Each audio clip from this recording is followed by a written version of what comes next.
Good evening, everybody. This is Robin Nelson with another edition of Horror Pop After Midnight. And my guest he's a music composer, a music arranger, does music scores for films. Josh Zimmerman. How's it going, Josh? Hey, I'm great. How are you doing tonight? Yeah, thank you for coming on. Yeah, thank you so much for having me. Let's talk about you being friends with Kaylin and then composing the music for her podcast series, The Timekeeper. Yes, please, let's get into it. Yeah, so how long have you known Kaylin, and then what brought you guys together to do The Timekeeper? Yeah, so I've known Kaylin since middle school, which would have been maybe like 2000, oh God, like mid to late 2000s is when we met and kind of really became friends. And then we stayed friends all through high school. And as we were kind of figuring out what we wanted to do with our careers, I knew that I would be going to school for music. She was going for some like film production. And we were just kind of laughing. We would joke about like, imagine if we get to work together someday, you get to make something and then I get to come on as composer and do the music for it. And, she started getting into podcasts a couple of years ago, and she has the hugely successful, Heart Starts Pounding. And she had this idea for a fiction audio drama that's basically, it's like a movie, just audio only. And yeah, so it was just like, hell yeah, I'll do music for this if you'll have me. It's like our joke, which just went too far and it's paying off 10 years later. That's awesome. I loved your music in The Timekeeper. Thank you. It had certain great atmosphere through through the whole podcast series. You can just feel it through your head. It felt like a character. Going through, The Timekeeper, which I listened to, and I also had Kaylin on the podcast, and she told me about you, that you did the music to it, which I really enjoyed. I mean, Thank you. How long did it take you to choreograph all that music for The Timekeeper? Yeah, it was a very interesting process because they had the scripts, and because of kind of the schedule they had, they were recording the talent and immediately getting that over to like the sound designer, Jeff, he was basically putting all the audio together. And, so there was never a point where I could really get like a finished, basically like the episode just without music. That just wasn't a thing that I was able to get. So a lot of it was I was reading the scripts. I came up with the themes pretty early on. There are three main themes, which is for The Timekeeper. There's one theme for kind of the trio of friends. And then there's kind of an investigation theme that's used a lot when they're, hunting for clues, when they're kind of trying to figure out what's going on. So once I came up with those and I sent them over to Kaylin and she liked them, I kind of just started creating all of these different variations of them. I read the script. I was kind of keeping in mind what was happening in certain scenes to kind of build things up and then bring them back down. So the whole thing took, like once it actually started, probably just a couple months, maybe a month or two. But it was a really fun process and I learned a lot, and I would really love to do it again, knowing what I know now, because I think it could be even better. That's pretty awesome. You've worked with some well-known big composers, and you were also part of some of the music arrangements with the composers on certain films. I mean, Mario Brothers, Fast 9, Rambo: Last Blood. I mean, Ready or Not, Swamp Thing, the Yellowstone series of shows. And of course, Magnum PI. Yeah. It's been a really fun ride. I was very fortunate enough to work for composer Bryan Tyler full time for 5 years as just an in-house assistant for him. And that led to me being involved in these projects in various ways. And, things like Yellowstone and Magnum was definitely more kind of on the project management side, a little bit more administrative and keeping things organized and working on them in that capacity. And then I got to take on a little more creativity with things like Rambo and Mario and Fast Nine, and acting as a music arranger on the team. And each project I learned something new that I was able to apply to the next one, and it was just an amazing opportunity. So, how much fun did you have, working on Rambo: Last Blood? Yeah, that was a lot of fun. I mean, it's like we were able to really dig into the themes that Bryan had written for the previous Rambo film,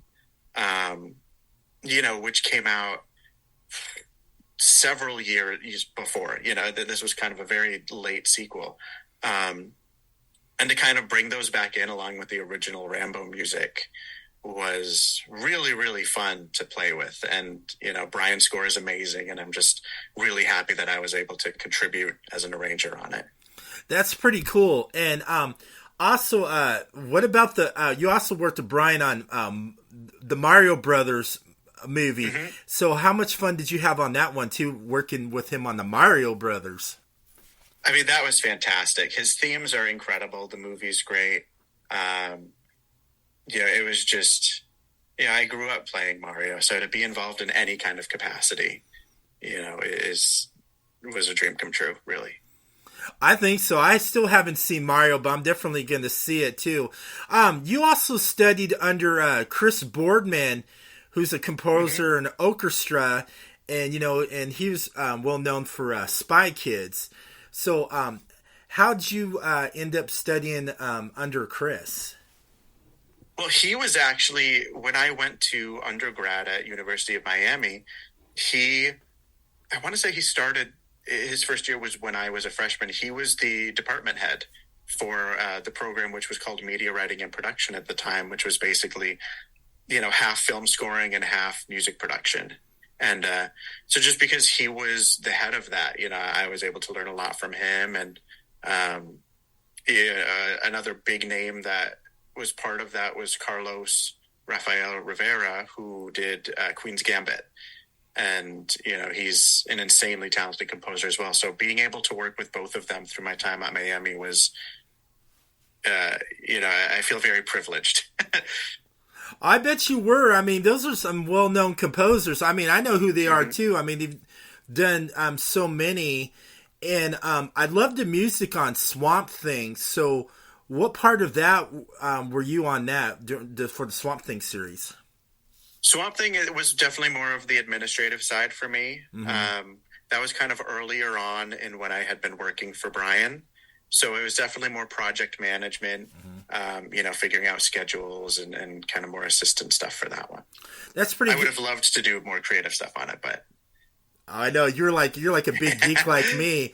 So, how'd you fall into studying music, composing, all that, and how much preparation and thought that goes into it when you want to get that right, perfect music score? Yeah, I mean, there are times where I'm just kind of stuck, and it's like writer's block. You kind of sit there and you're like, I'm not really sure what to do next. And I got into music basically because my dad is also a composer. Oh, nice. So I grew up around it, and just was surrounded by it my entire childhood. And so when I get stuck, I just kind of try to, sometimes I'll just call him, and we'll chat, and not even just about music, but just about anything. And that kind of just clears up my head enough to sit back down and just start writing again. Or I sit at the piano and I just play random things. Just, it could be awful. It could be the start of something great, but I just keep playing until I get kind of a source of inspiration. And for something like The Timekeeper, the first thing I did, I want to say, was the trio theme. I just kind of sat at the piano and played things until something started to take shape. And and that just happened. And it kind of formed a big backbone of the Timekeeper. Yeah, that's pretty good. So what are some other films or projects you've done as a composer, just you, not working under anybody? Has there been any other projects? Yeah, I mean, I've done several, like a couple shorts. And then probably the other biggest one that I've worked on in a composing capacity, I was a co-composer on the Apple TV Plus docuseries, The Big Conn, with three other amazing composers. And, we kind of each took an episode that we kind of led, and that was our, composing. And then we provided additional music for the other episodes as well. So it's a 4-episode docuseries on Apple TV Plus about an insane con job that happened with the U.S. government. And the guy's name just happens to be Eric Conn. But yeah, that was a blast. And getting to work with, some people that I consider very dear friends on that, was incredible. I bet it is. So since your dad's a composer, what type of composer he was, and then what was his thoughts about you following in his footsteps, and was there any great advice he gave you? Yeah, he was terrified. He and my mom, I think, very much wished that I had just become a veterinarian or something else that was a more stable career choice than being a composer. Growing up, he did a lot of computer games, like back when, you would go to the store and buy a disc to install a game on your computer. He did a bunch of Jumpstart, Leapfrog, kind of like early development computer games. He did some Dr. Seuss VHS tapes.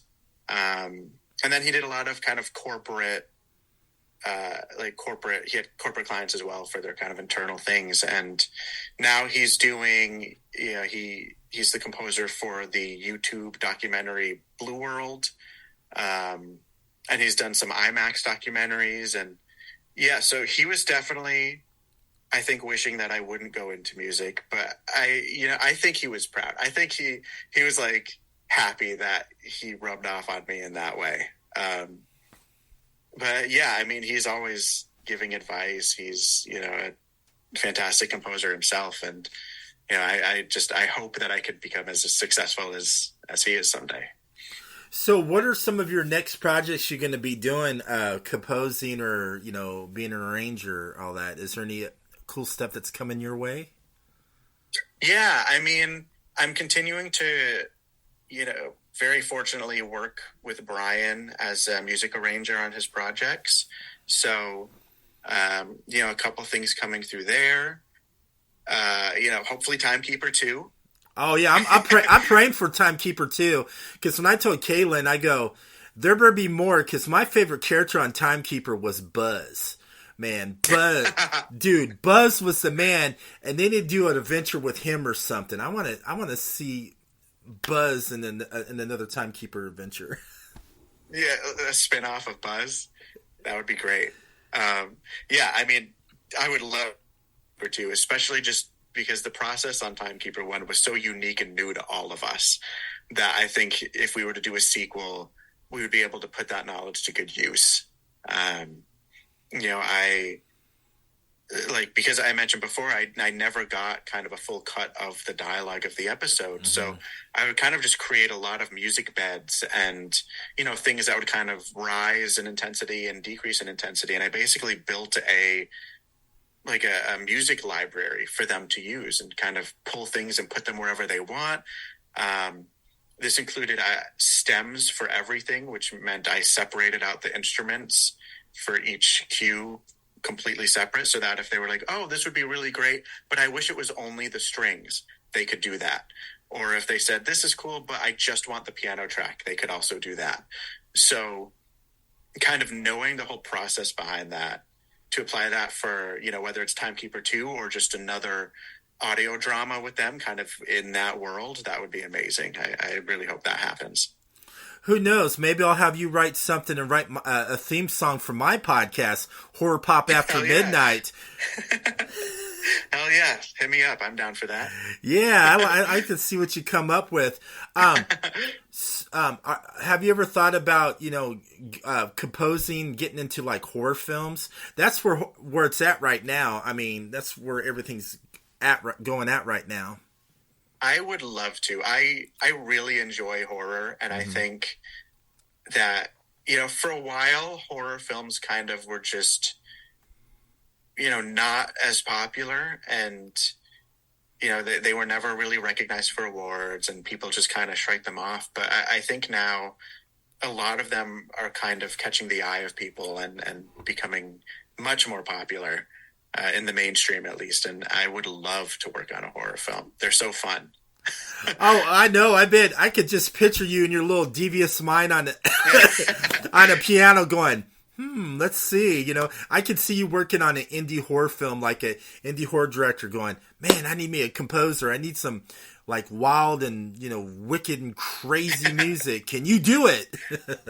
Hell yeah. Yeah. What's really fun about horror is that you can let the orchestra just go wild, and I learned a lot as an arranger on Scream about that too. And just like the orchestra just has so many fun tools that they can do. And it's really like a lot of that is just best suited for horror, just these crazy, weird sounds. And it's awesome. But then at the same time, like, these horror films, they have, main characters that you want to care about, and they have a story and heart. So you can kind of do both. You can do crazy, intense, weird stuff, but then you also want some kind of emotional through line to lead you through the story and have you care about the characters. I think so too. And how did you become a music arranger for Scream?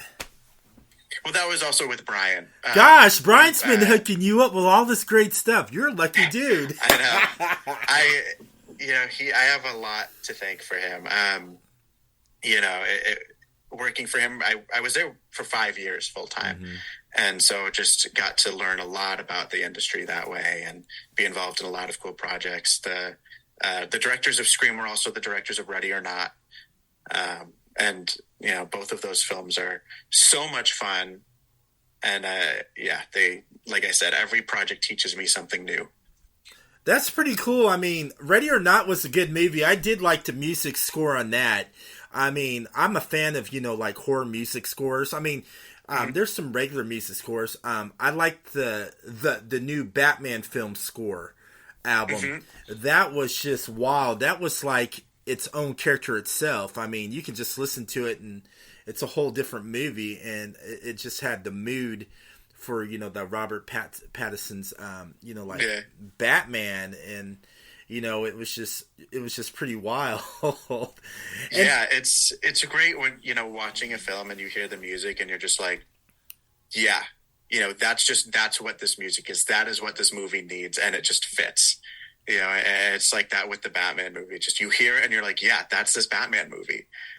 It's great. Oh, that's pretty good. So when you're not composing and being a music arranger and administrative, what does Josh Zimmerman like to do for fun? What's his passion, besides making, great music? I love traveling, and I want to just travel everywhere. I really want to get to New Zealand and Australia. I don't think I'm going to get there this year, unfortunately. Hopefully somewhere to Europe, though.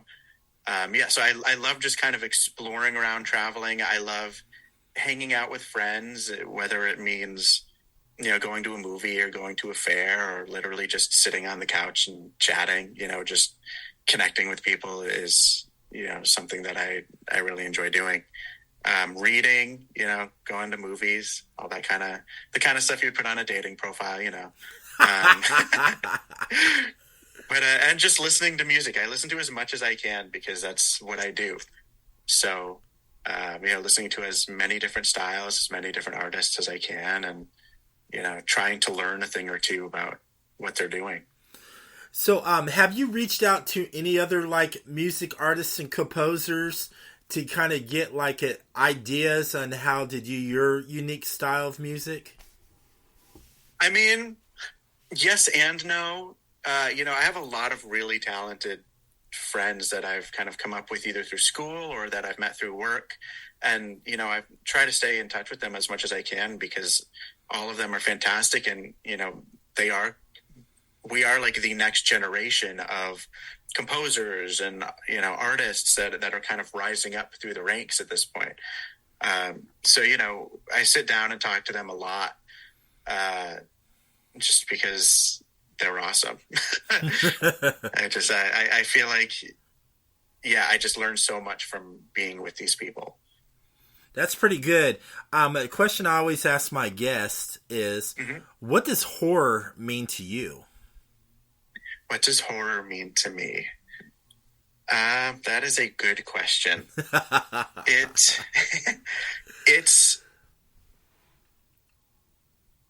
that's a really good question, and I'm having a tough time trying to find out how to articulate my answer. One of the first horror movies that I watched that I actually really connected with was The Others with Nicole Kidman. Okay. Because it really showed me that, a horror movie could have a lot of heart and a very emotional story that just happens to be horror. And to me, it's kind of like exploring that vulnerability that everyone has in kind of the darkest and deepest way, bringing everyone's fears literally to the surface. But yeah, it just when I see a good horror movie, it almost always, I'm just like, wow, that kind of blew my mind more so than other genres, just because, they have to really toe the line of making people afraid and scared and feel dread while also, giving an emotional story that people relate to. And I have no idea if that answered the question. But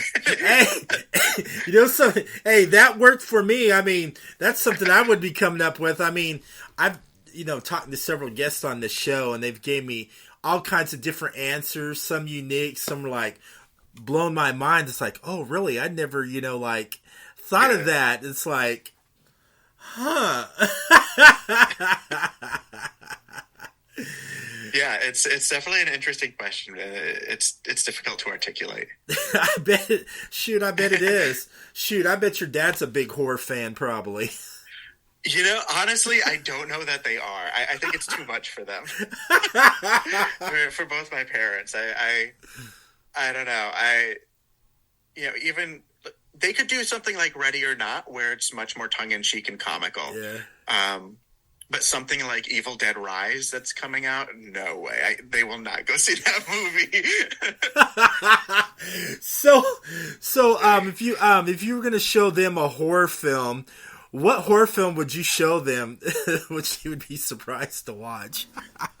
Honestly, I've used The Others as quite a few times for friends who are like unsure about horror, but they kind of want to try one. That's kind of my go-to intro movie because it is scary, but it just ends on a note that is almost like hopeful and uplifting, and the ending just blows my mind. So watching people watch that is a lot of fun. So probably that. I would make them watch that. I mean, I made them watch Ready or Not because Ready or Not is awesome too. But that one's definitely more funny than a lot of other horror movies. Oh, come on. You need to show them some Evil Dead movies. Come on. Oh, God. I think they would disown me. Oh, come on. Where's your sense of humor? Okay. Oh, come on. Oh, don't worry. Here, we're going to watch a movie called The Texas Chainsaw Massacre, but it teaches you the safety use of power tools. You want to watch it? Yeah. Exactly. Oh, no, they would not like that. I think they would turn it off. They probably would. They just, what it is, it's the gore. It's, they can get through kind of scarier, haunting things, but it's really, if it gets too gory, Yeah, they kind of it's too much for them. So, if Kaylin did a horror film, like a horror feature film, I can see her doing something like that. I bet you know her well. I bet she has a twisted little mind for. She probably does, because when I was interviewing them for Timekeeper, you can just tell, she has so much creative and what's going through her mind. We were talking about the Timekeeper. I so bad wanted it, just to mess with her mind a little bit to see if something crazy comes out.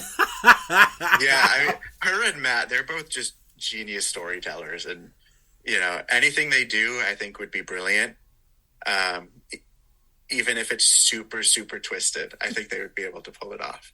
So I agree. I would love to see that. I want to see Kaylin get twisted. I know. Just sit her down and say, okay, write the most messed up thing you can think of. Hey, write the most messed up thing of it.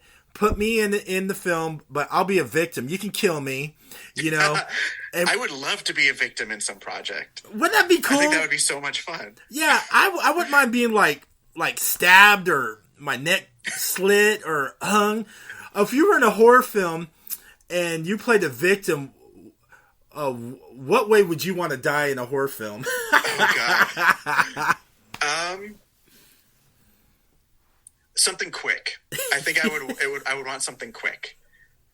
Whether it's just like beheading or just being absolutely destroyed by a demon. I think I would just want something quick. I want to be in the Evil Dead universe and just get torn to shreds by a deadite. Yeah, like something like that, where it's just there's no writhing in pain. You're dead. You're gone. You just see him like crawling up, going, you're like, ah. I think it would also be fun to be just a weird creature. Like what's cool about the Conjuring movies is the composer for those movies. The music is great. He was the nun in, I think it was Conjuring 2. The composer who did the Conjuring films was the nun in the Conjuring 2. Shut the front door. Yeah, I did not know that. I didn't make that up. Let me look it up right now just to make sure I didn't just lie on your podcast. That's amazing. Let me see. Yeah, he portrays Bathsheba Sherman in The Conjuring and Valak in The Conjuring 2. So he was in those movies as creatures. Yeah. Wow. I think that would be so much fun. That is too cool. Being a composer, because I did love the scores on the Conjuring films and all. I loved it. It was just, it was it gave me a orgasmic feeling hearing that music. Orgasmic. Yeah, orgasmic. And I wish I could go up to him and meet him and be like, I did enjoy your scores on the Conjuring films, and it made me very orgasmic. Oh, God, I've never heard that term before. You never heard that term, orgasmic? I've never heard orgasmic before. Hey, I just came up that one day. I don't know if someone made that up or not, but that's what I did, I'm going to steal it. Go ahead. You can hashtag it, put hashtag orgasmic. I think that is so wild. You know something? And if they do a live film with the Timekeeper, I can so see you playing Buzz. No, I would want to be the Timekeeper. Oh, you want to be? Well, I would want to be just in a mask covered in eyes, just terrifying everyone. That would be fun. And then you can do that eerie music where it goes tick tock, tick tock. Yep. Oh man, that would be so. I would love a live action version of the Timekeeper. Yeah, me too.